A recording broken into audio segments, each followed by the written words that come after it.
Hello, hello, hello, hello. This is episode number 6 with Truth Be Told. And I have Brandi on today. How are you, Brandi? I'm great. How are you? Thanks for having me.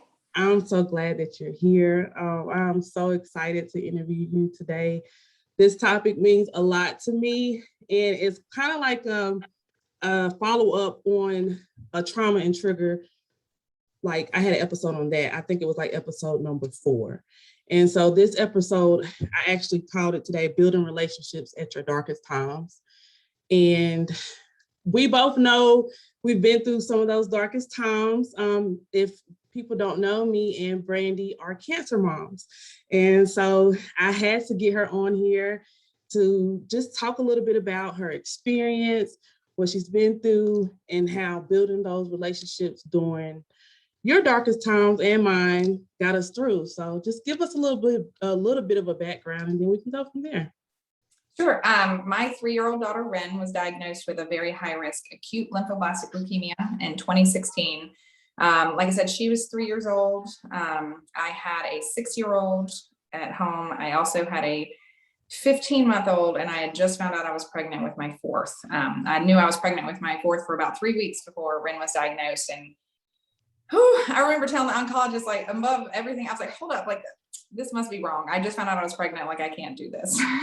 And she's like, well, it's happening. And here we go. And so that was August of 2016. We went through 2.5 years of terrible chemo, spine, port, muscles, medicine by mouth.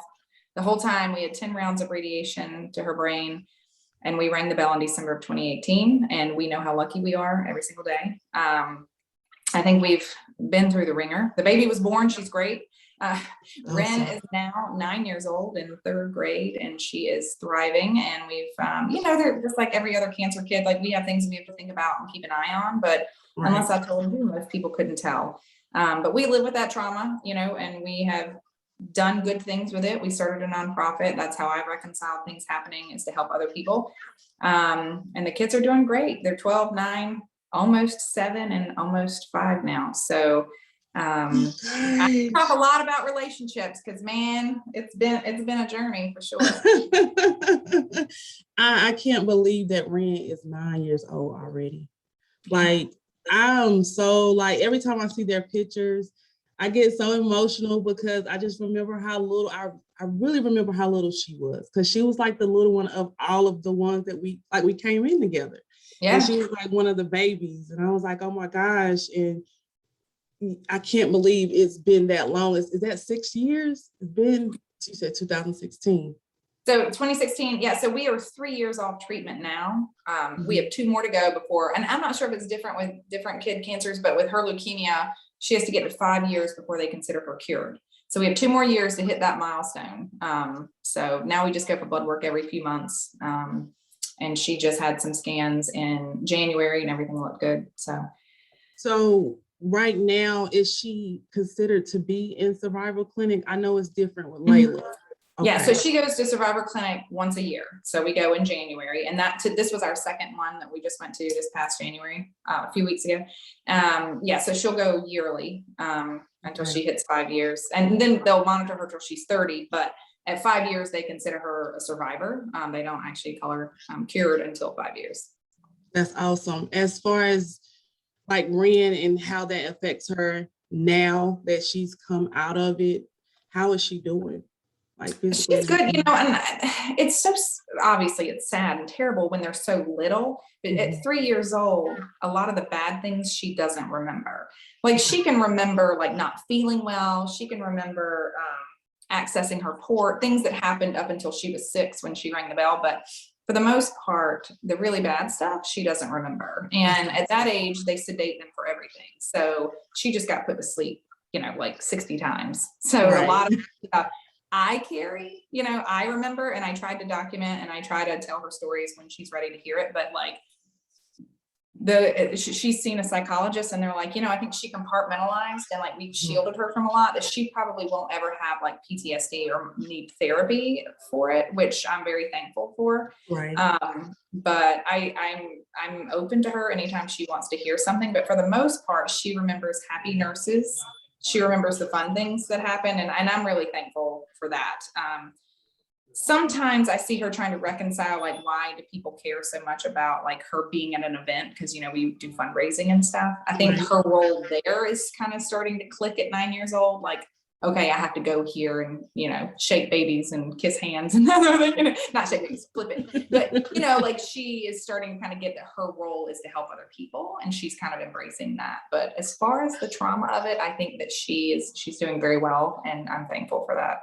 Well, that's a blessing. I really, I love hearing that. I follow all the babies.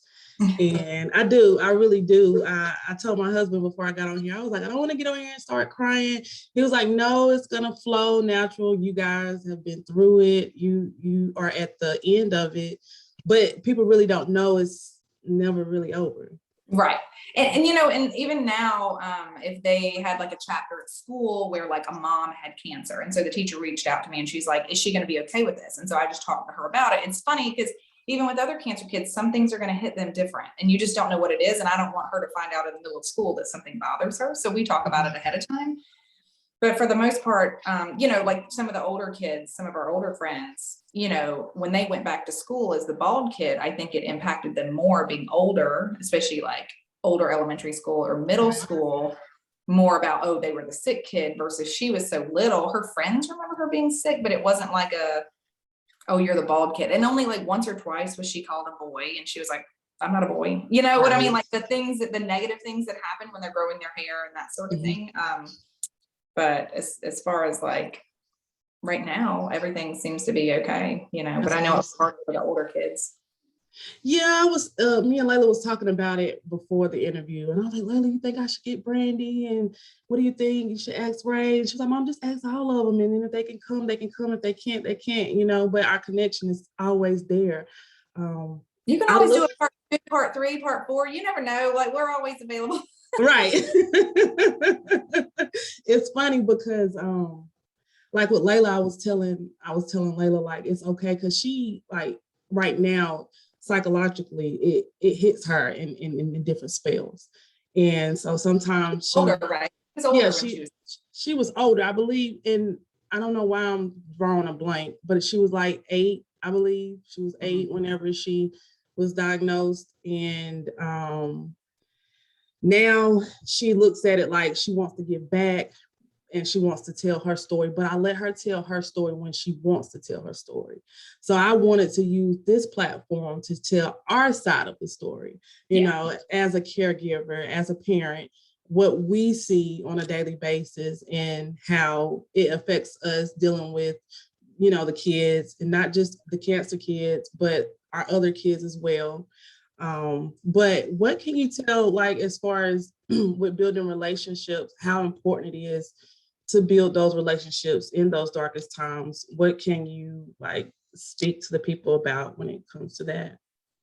So, you know, in like our support group, we've done circles where it's like you have the people who are closest to you, and then maybe like classmates, or then like, you know, your coworkers, and like each circle is a little bit further removed, right? So we have so many different relationships when we're talking about that. But if we're thinking like looking at our immediate family, our son was 6 years old. He was the oldest. He was the only one kind of old enough to be cognizant of what was happening. And at the beginning, he was sad and what's happening with my sister. But as it went on, he got jealous and resentful of the attention that she was getting and the toys that she was getting. And, you know, if we had a cancer event, they wanted to take her picture and not his. Like we did this thing with the Panthers, right? We went to Panther Stadium and they took a picture of the kids, and he's like, it happened to me too. And I remember him saying that as he was like 8, I guess, at that point. And so that was one big relationship that we had to build and repair as parents, that I was pulled away. Not only was I pregnant, had a newborn, but I was also gone with her. So in that intimate relationship, it took years to rebuild with my son. And that was therapy with him, trying to just acknowledge what he felt, but it was life or death for us, right? Like we really didn't have a choice. I had to be there for my daughter. And so it was repairing with him. So that was a big relationship that I'm glad that we were able to repair. He understands now. But then just talking about like my husband and I, okay, we both fell into our own roles. I was a nurse when she was diagnosed. So that did not help me be a cancer mom. Wow. That added to my stress because I was not a pediatric oncology nurse. So I understood things enough to be scared, but not enough to be like, we're going to be okay. So I was able to stop working. So he went into provider role, his benefits and that sort of thing. So, it was an effort to keep that, because when he wasn't traveling for work, which he still did when she was sick, because he felt that need to keep his job. And then when he was home, he needed to focus on our two boys who were at home. There was not a lot of time left for the two of us. That was something that we're like, okay, I love you, you love me. We've made a decision. This is not going to end us. But we didn't have a whole lot of date nights and that sort of thing. Right. If you know what I mean, it was like, if we were ever at home together, that was a blessing that we were home together. Do you need, my daughter is in here like, hey, it's okay. Picking up. But so I can remember one time, Mary J. Blige and Maxwell were coming to Charlotte, right? And Wren was in the thick of everything. And a way that Steve spoke my love language, knowing that I was super stressed, knowing that everything was going on, he got someone to sit at the hospital with Wren and surprised me and took me to this concert. Oh, wow. And that was like, I don't know how to explain it, but it was like, we're still very much in love, but we are very much doing our jobs right now. Right. I don't want to say going through the motions, but there were still moments where we could be like, have your time. Love things for each other, to nurture that relationship, because I did not have capacity to keep all these people alive and happy as mom and do everything I needed to do and also date my husband. So that was just one thing that popped in my mind, that it was kind of like, we're going to be okay through this, because I mean, the divorce rate when you have a sick child, and especially the people who lose their children, is astronomical. I don't know the statistic, but I know it's not good. And the day she was diagnosed, we actually said, like, that is not going to be us. Because Levine talks to you that first day, like they talk to you about finances, they talk to you about your support system, they're like, okay, this is tough on marriages, this has happened. And we're like, we literally looked at each other and we're like, that is not going to be us. No. And I feel the same way. I wasn't married when Layla first got diagnosed. We were just dating, and it was crazy to see like the different dynamics, like relationships around the ups and downs, because we were getting pulled left and right. It actually brought us together. I really think that's why we got married today. I mean, just not just that, but the relationship just outstanded that. Like we got stronger. Nobody else could come in between us, because didn't nobody understand. Even to this day, my family, sometimes I don't tell them everything, Brandi, because my mom, she's like high strung. And so if I tell her something, she's just going to always think negative automatically. Or, like if you get a symptom or something that makes you go back to that point, like I know with Layla is headaches. Layla still gets headaches. And I'm just like, I don't understand it. Like I'm going to see Dr. Vanderwell soon, but I just don't understand why she's still getting these headaches. And I try not to go there. I try not to always go left and think it's going to be something bad, but you can't help it. Your mind just automatically goes there sometimes. But you have people that you can talk to that about, that aren't going to push you off that ledge. So like if your mom's the high strung one, you're not going to be like, okay, Layla had a headache today. So you're like, oh my God, she's got cancer again. The people that you can go to be like, you know what? Sometimes people get headaches who don't have cancer. Right. You're going to see the doctor soon. She doesn't have this, like I know the people that I can kind of unload that on, that aren't going to push me over the edge, and just kind of rationalize it back to me that like, okay, but she doesn't have fevers, like she doesn't have this, she doesn't, she's not pale, she's not short-winded, all the symptoms she had when she was diagnosed. The people that you can go to with that stuff, and the people that are like, I'm gonna just tell them when it's over. Right. Like on scan days, it's like, I'm just gonna call you mom, like at the end. Yeah. No point of talking to you right now, because you're just going to be like on edge the whole time I'm talking to you. I mean, even to this day, like, I don't have that big of a support system as you would think, some people do. I do have like, my siblings and my husband, but I really look to you guys more than I say. I'll hit up Ray in a minute for something. Yeah. If I Shout out Ray Cop. Yes. I So told her, she's been there for a lot of us, I told her, I was like, you are really like need to be like the member, the board, the director. And she's just laughing like, Brady. But I love when she's having a moment that she calls me. I love that I can be that person for her, that I'm not going to let her go down that rabbit hole. And I can do the same thing. I call her, I'm like, okay, Wren had a bruise. And I'm like, I ripped all her clothes off and I made her turn around, like, right. Where are the bruises? Any more bruises? Right. Yeah. What is going on? Yeah. I definitely remember, I remember like meeting you at the beginning because you were always so jazzy. That's why I was like, I wonder what color her hair is going to be today. Like, this color. It might be. I love it. Like, I love it. But you have those people that are going to lift you up. Like if I'm in a low place, I know people who I'm not going to call, because that's not going to help me. Or if I need someone to like support me or give me back my own words, I know who I can call. And that's what I was going to ask you. Why is support so necessary? Like, especially now with the pandemic and everything, and then going through what you have went through. I didn't even know that we had PTSD. Like I had to go through certain, I guess, therapeutic sessions to understand what that was. Even to this day, Brandi, I'm still kind of, I'll go to 1,000 and like real quick, my stress level sometimes bothers me. So what can you say, like, as far as like with support, why is support so necessary, especially now? Well, I was going to say, like the PTSD thing is like, when we use that term, we immediately think of like the TV term of PTSD. And we think about like our military personnel who obviously have PTSD from what they do, or, police officers or some nurses, first responders, like that sort of PTSD. But you can have PTSD from any sort of trauma. And in case you don't know, or someone doesn't know, but when someone tells you that you might not see your child grow up, that's trauma. And there are a lot of triggers for all of us that'll take us back there. It doesn't, 90% of the time I can be completely fine. And then something will take me right back to that. And I'm like, I can't do this again, or I can't go through this again. Or we hear about another child being diagnosed or not having a good outcome.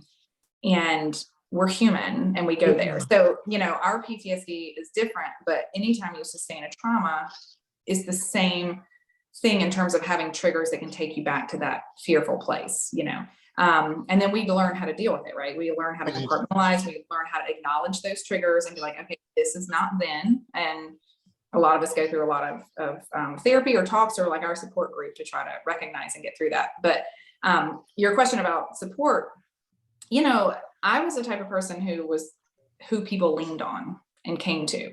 So when it was time for me to need support, that was definitely a switch for me. And at first, of course it's important, like less just a blanket statement. It's important to feel like we're not alone, but even your closest people don't understand that sort of thing. And so when you meet people like me or Ray or some of our other friends, that they understand without us going into the deep, deep hurtful details.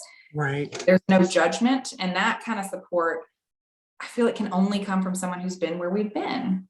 And so the momcology group that we go to, even though like, again, we're 3 years off treatment and we are a success story and we're doing well, I still need that check-in, every other month to be surrounded by people who understand where we've been, with no judgment and no, to feel how you feel and cry, because if a normal person saw me crying, they'd be like, your daughter's fine, your daughter lived. Right.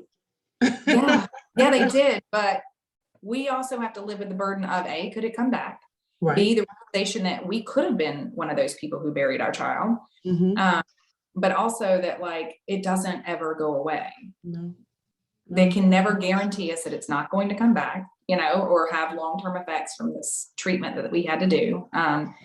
And so I heavily rely on, it's almost like a recentering for me, like to get together with my momcology people. And even if for no other reason, for perspective, to be like, okay, we're doing okay. We're doing okay with this, I was so excited just to be on the call with you guys the other day, because I never really took advantage of momcology. I think I might have did one. And for me, it was just more so, I don't want to cry, right? Or, I don't want, like you said, you're the one people come to. And that's kind of how it is with me.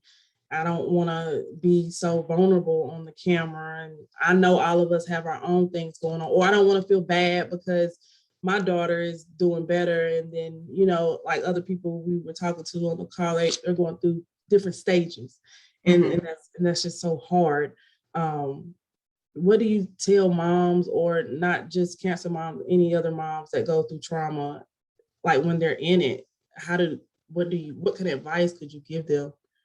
That usually, you might have gotten this too when Wren was diagnosed, and even still, people want reassurance that their kid doesn't have cancer too.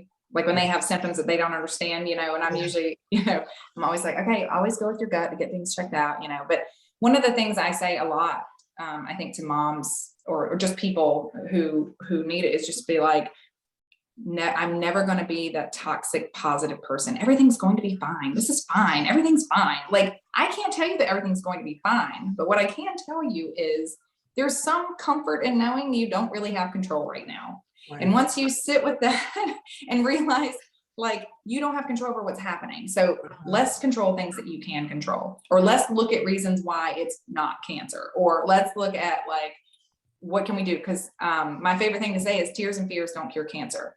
But tears and fear, or insert whatever it is that's bothering you. So acknowledge your feelings. I never minimize people's feelings. Of course you're afraid. This is your child. Of course you're afraid. Like, I'm not going to minimize that, but I am going to plug in my iPad. How funny is that?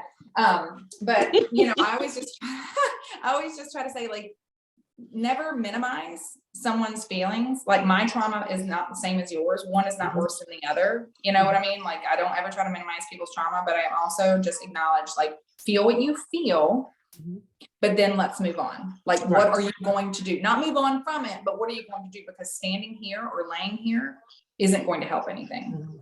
But I'm never going to be that. The toxic positivity is absolutely a pet peeve of mine. Like, don't keep saying everything's fine, it's gonna be good. Like, no, you cannot say that. You cannot promise me that. I say it in a nice way, but I won't ever be that person that's like poo-poos what someone's feeling. I love your energy. You have been like that since I met you in 2016, 17. That's what made me be like, who is she? Like, I used to be like, right. Yes, like, but I love seeing you. I love seeing you at the events, or our kids were doing the same type of events.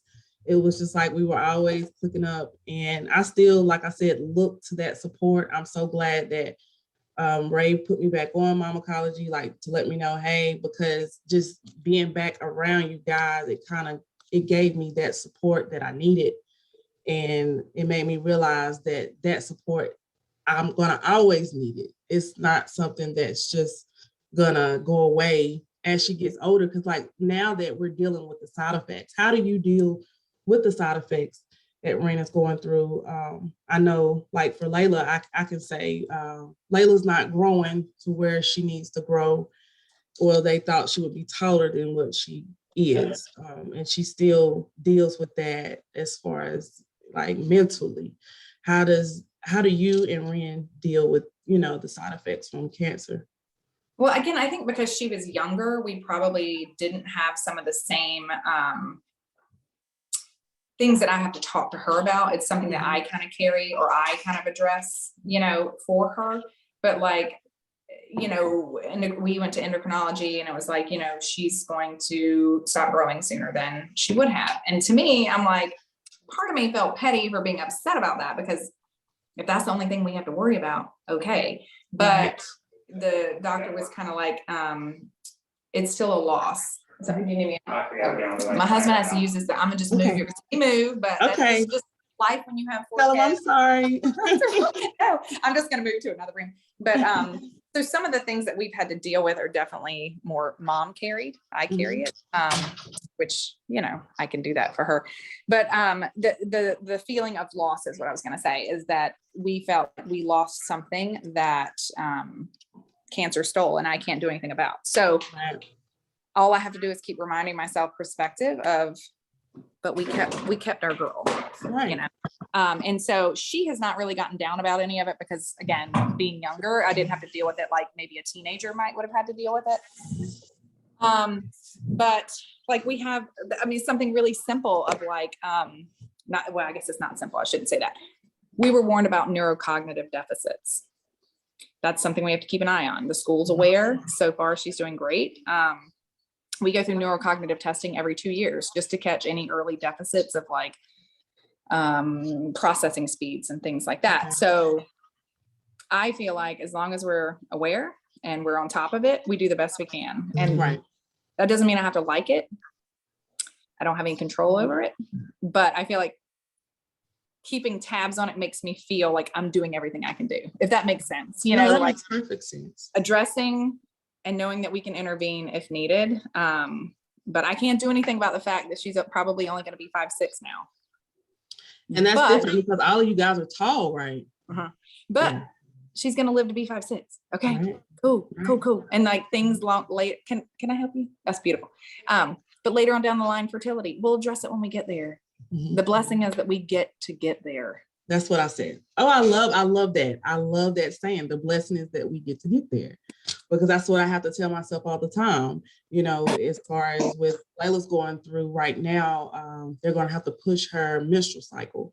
And so we actually have to go through that next week. And she's like, Mama, she's nervous because she's like, I'm the only one that hasn't started. And I'm like, well, Layla, I didn't start really till I was 15. So bless you. Right. Listen, I know it's exciting, but trust you, delay it as long as possible. I promise. But there's another element when it's something that cancer has caused, right? And so Dr. Pope said, you know, it's still a loss. Even if it feels petty to you, it's still a loss. It's something that you want to fix, you know, and I just had to recognize that as like, yes, on the grand scheme of things, perspective is it's a battle that we're here to fight, and something that we can address, because we could be in the boat with other people where it's like, we don't even get to worry about it. You know what I mean? I will live with this worry every day, all day. Right. I get to see her every day. She wakes up every day. She's breathing. Yeah. And anytime. And I say that to moms too. I was like, anytime it feels like this is so hard or woe is me, which is not to minimize, but it's like, but we got to tuck our kid in tonight. You know, we get to see them wake up. And no matter what happens, no matter how tough the teen years are, one day I'm going to be like, thank you, God, for you to be here to slam a door in my face. Thank it's you. right around the corner. I will snack you back, but I'm glad you're here to slam a door in my face. I appreciate it. It's kind of that simple, you know? Yeah, it is. It really is. We're not there yet. I know. I'm like right around the corner though, Brandi. Layla's 14 and she's already... The eye roll is on point though. And I'm like, you know, I invented that, right? Right. So you know she's gonna give it back to you. She's gonna give it back to you 10 times. I'm ready for it. I'm here for it. I'm ready. I know, and I can tell you were the rebellious child. How many of it are you the only child? No, I had an older brother, but I wouldn't say I was. My mouth got me in a lot of trouble. I'll just say. Mine too. I still get attitude. I'm like an adult. My husband's like, oh my God. And I'm like, you know who you married. I know. I used to tell my husband, I was like, oh my gosh, baby, I love them so much. Like, I would just go sit over there at Brandy's with a glass of wine and just talk and just enjoy each other and just whatever. I was like, pour out whatever we need to on each other, because that's the type of spirit you have. So yeah, I want you to keep that spirit, because people like really need that. Can you tell us what you're doing with your nonprofit? Yes. Okay. So for me, healing is helping, right? So even from the very beginning, I'm sitting in the family room, and I'll try to keep it short because I know you probably have a time crunch, but like we're sitting in the family. It was like the week that Wren was diagnosed, and oh my gosh, like what am I going to do? I'm feeling sorry for myself. My kid is sick. I'm pregnant. I've got a toddler. I got a 6-year-old. You know, woe is me, of course, which was justified. But I'm in the family room and I hear this mom on the phone saying, Grandmama can't get here because she doesn't have enough money for gas. I can't miss work anymore, so I don't want to leave him by himself. And I was like, oh my gosh, some people, we're battling just cancer. There are people who are battling life and cancer. Right. Like, let me just get perspective right here. I was able to quit my job without a thought. Like I quit my job like the next morning. We didn't have to worry about paying our bills. We had good insurance. I had a support system. My family, my parents came immediately to take care of my boys. All we have to do is fight cancer. And there are people battling life on top of that. And I said, you know, I assume probably an hourly worker, maybe if she had benefits, there were probably too little benefits. Can't miss work anymore. Like, you're making the decision of probably feeding your other children or keeping your lights on or leaving your kid at home in the hospital alone to get chemo and stuff. And I was like, we have to do something about this. Like, this is really unfair. And so that was in the very beginning. I was like, we have to do something. And I remember talking to social work, and I was like, look, when I get my head above water, we need to help this situation. And so as time went on, I kept touching base, and one of the ideas we came up with was Wrens wallets. And so we would make wallets with gift cards. We're up to $250 now. So the wallets have $250 worth of gift cards to help fill a gap. Gas money is the number one thing I put in there, and it's generally $50 to $100. Target is right down the street, and you can get medicine, you can get care things, you can get groceries, you can get clothes, like you can get toys, like whatever you need. So we always have gas, we always have Target. And then there are times when you don't want to leave the hospital. I mean, you couldn't have pulled me away from the hospital. Right. So we do Starbucks, we do Panera, and we do Chick-fil-A, because all those are right there in the hospital. Mm-hmm. I had plenty of nurses go and grab me coffee on their way if they were going, and I'd have a gift card and I could send them to get coffee. Not send them, but they were going. I don't want to make it seem like the nurses were getting us coffee, but you know, or someone could bring it to me. Just little things like that. So we always have Chick-fil-A, Panera, and Starbucks in there. And then I try to do something like Amazon or GameStop, or something that delivers like Domino's, or we always do DoorDash or Uber. Cause like, you know how you have to park your car in the garage to walk all the way over to Levine, go up to some. So we put Uber or Lyft cards in there, because if you just need to run somewhere, or you need someone to run something to you, you can give it, hey, can you take my kid to whatever? And just to try to fill a gap. And so we give 10 wallets a month to Levine to give families who need it. And the other thing that was important to me is, in the beginning, you're drinking fire out of a water hose. Mm-hmm. All these resources are flying at you. People are texting you about grandpa's colon cancer, like, you know, and all these things. You could, all these resources, and all these people want to help in the beginning, but it's a journey. Like for us, it was 2.5 years. There are some people who are doing this for much longer amount of time. But once you use those resources in the beginning, they might not be there later. So I put no restrictions on the wallets. I told social work, I don't need them to sign anything. I don't need to take their picture. I don't even need to know their names. It doesn't matter if they are new diagnosis, relapse, unexpected hospitalization, even end of life care. Like, we've gotten letters from people of end of life care who use the gas money to go back and forth to a funeral home. I mean, you just can't imagine. And so I put no restrictions on it whatsoever. If they have a need, social work gives them a wallet. I don't need anything in return. And I think that's a little different than some of the other things that you have to, like, send a thank you or send a picture. Like, I didn't want any, I wanted it to be as easy and no strings attached as possible. So we do that. So that's one of our missions, is Wrens wallets. We started doing the wallets. Then we formed an actual 501c3 called Wrens Village. And we have 3 missions. One is the wallets.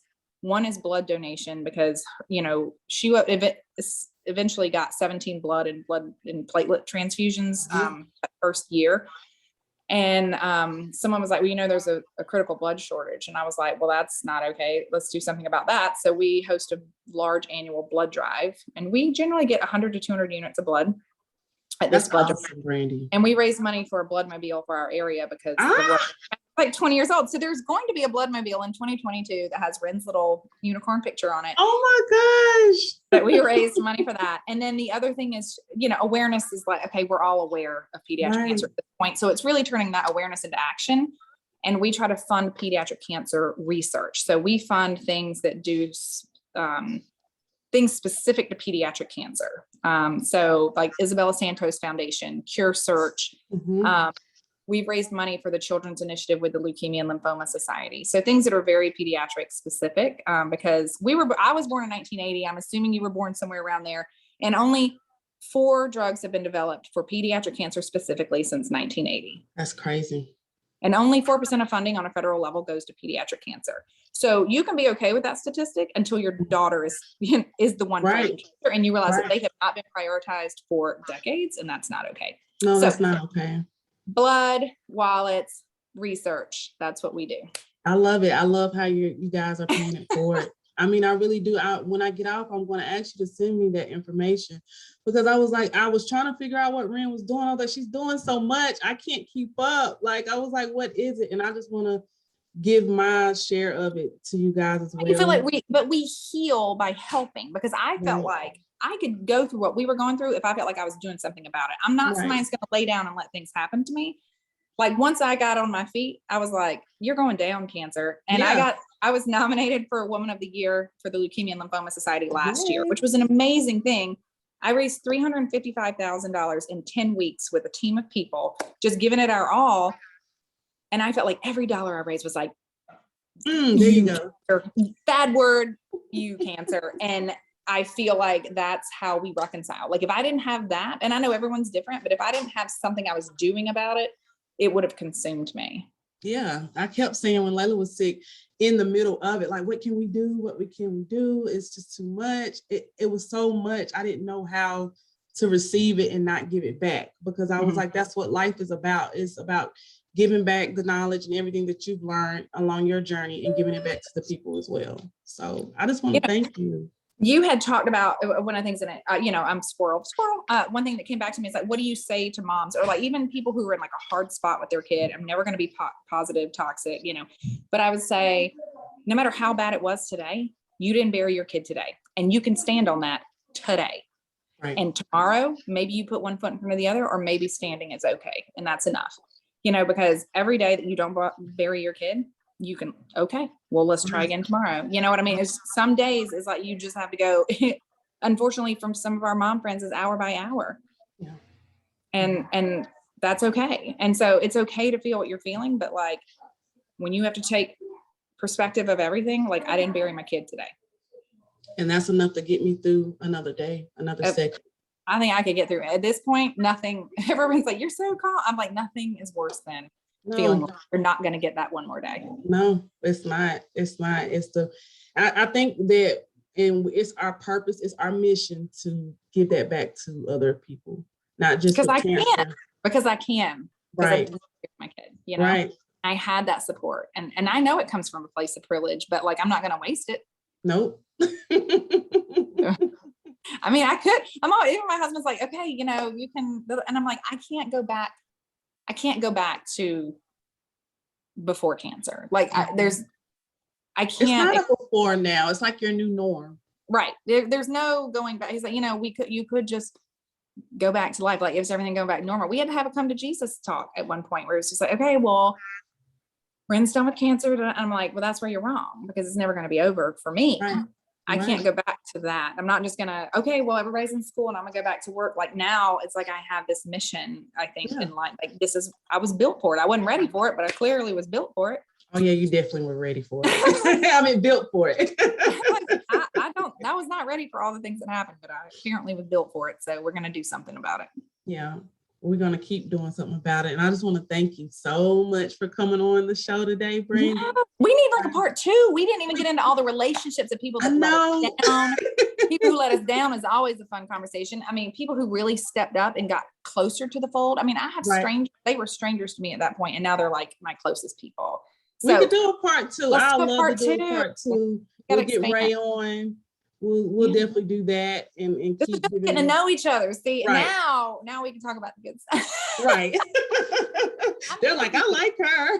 Whatever you want to do, I'm here for it. But I could talk all afternoon, but you people are probably hanging up at this point. No, but thank you. I didn't want to take up too much of your time on a Saturday.